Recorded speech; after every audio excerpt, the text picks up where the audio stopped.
I want to show you the afternoon that completely reset my soul.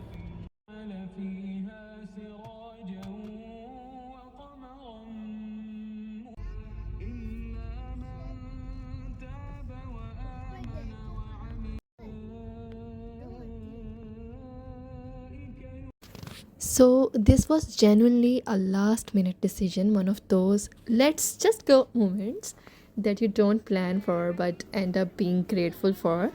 The weather in February was just perfect, that beautiful UAE winter weather.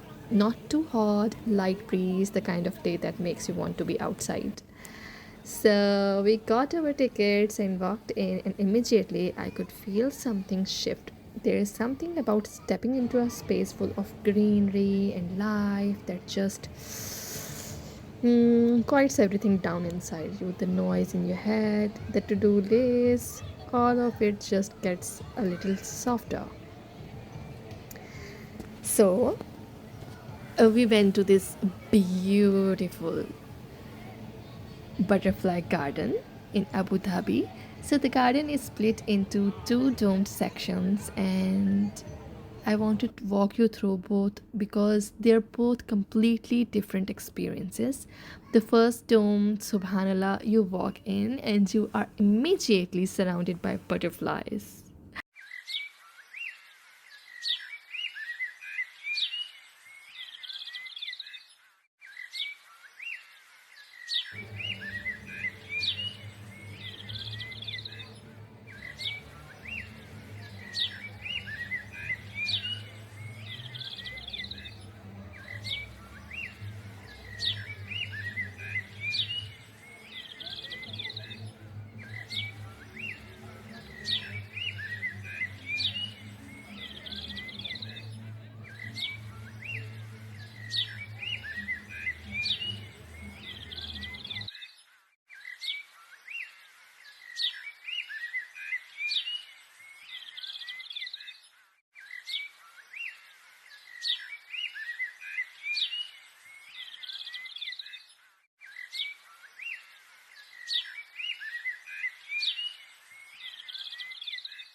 The moment you step into the first dome, subhanallah, it hits you immediately. You are inside a living, breathing garden.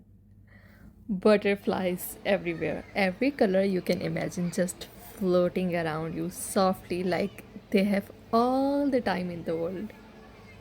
So, as you walk in to your right, there is this little cage, and this is where things get really interesting. It is full of larvae and cocoons, just quietly hanging there, doing their invisible work. And I stood there longer than I expected to, just looking at them.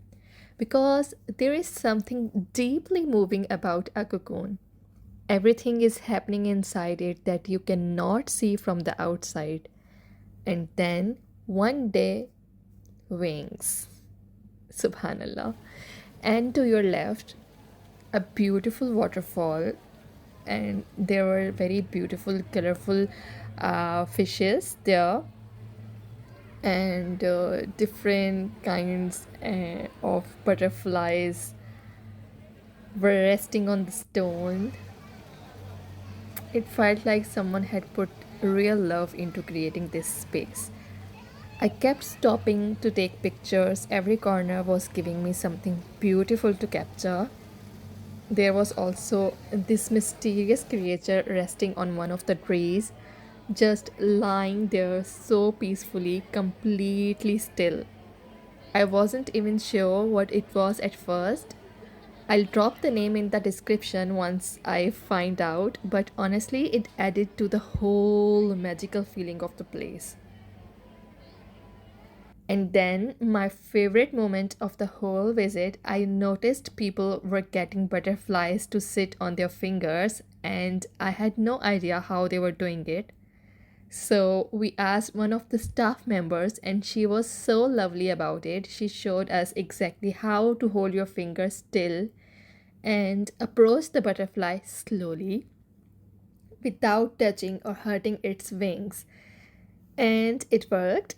A butterfly actually sat on my finger, just rested there for a moment. I cannot explain why that felt so special, but it did. Something about that tiny creature choosing to trust your hand. I just smiled, the biggest smile.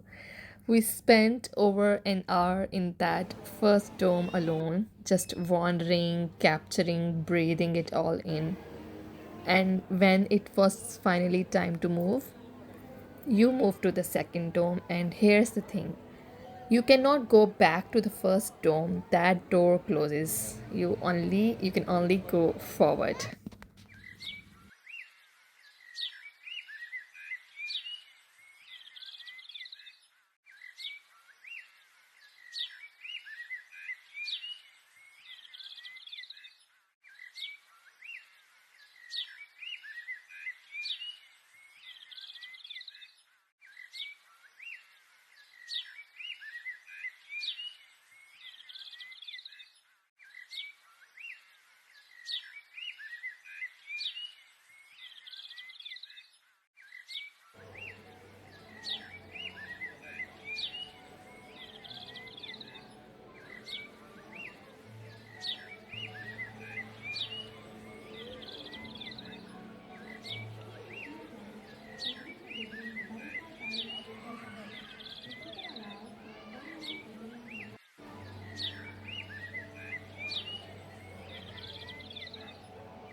When you move into the second dome, you realize immediately that this is a completely different experience. Same magic, different energy. On one side, there is this beautiful pond, and this one has turtles. Little turtles just moving slowly through the water alongside the fish. My kids were absolutely fixated. They did not want to leave that pond. There is something about watching turtles that is just deeply calming. They move like they have decided that nothing in the world is worth rushing for. And then, okay, I have to tell you about this moment. On the other side, there were these animals, and I generally stood there for a long time trying to figure out if they were real or not.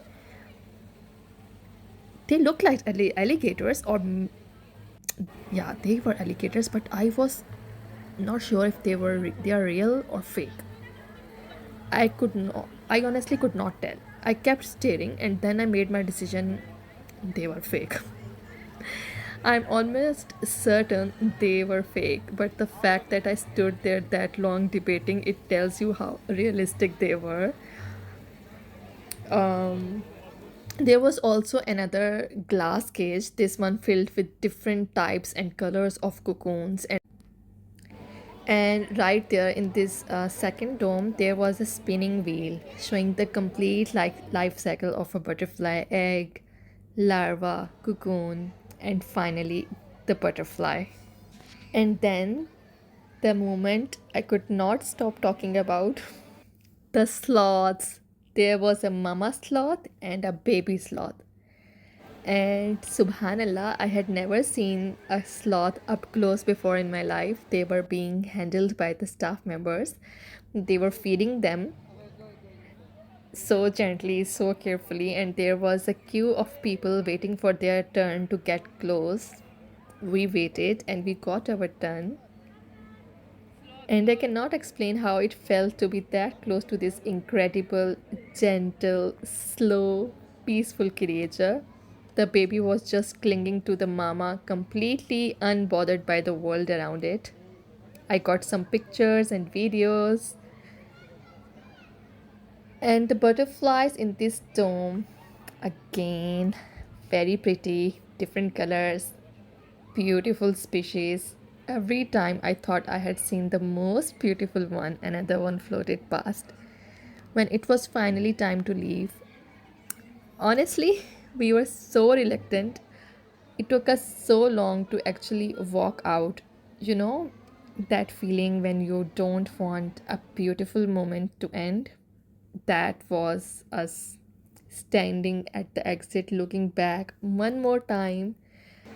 And once you step out of the second dome, that's it. You cannot go back. The visit is complete.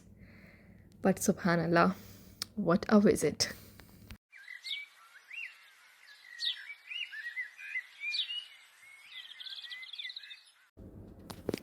Okay, I want to talk about something for a moment because this is what I kept thinking about the whole time I was there.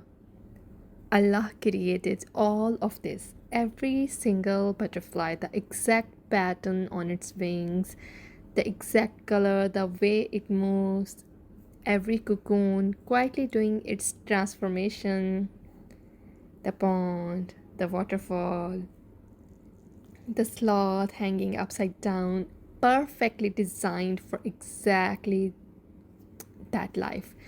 The Quran tells us to do tadabbur, to reflect, to look deeply at the creation around us. Not just glance and move on, but actually stop and think who made this and why. Standing in that garden, it was impossible not to feel it. The mercy of a creator who made the world this beautiful, who didn't have to make butterflies this colorful, but did, who didn't have to make nature this calming, but did. That is a gift. That is Rama. And that cocoon, I keep coming back to it. The butterfly doesn't fight the process, it surrenders to it. And the surrender is exactly what produces the wings. Subhanallah. If this feels like something you needed today, you can stay here with me. And if you like to hear more quiet talks like this, you can subscribe and come back anytime. I will be here. Allah Hafiz.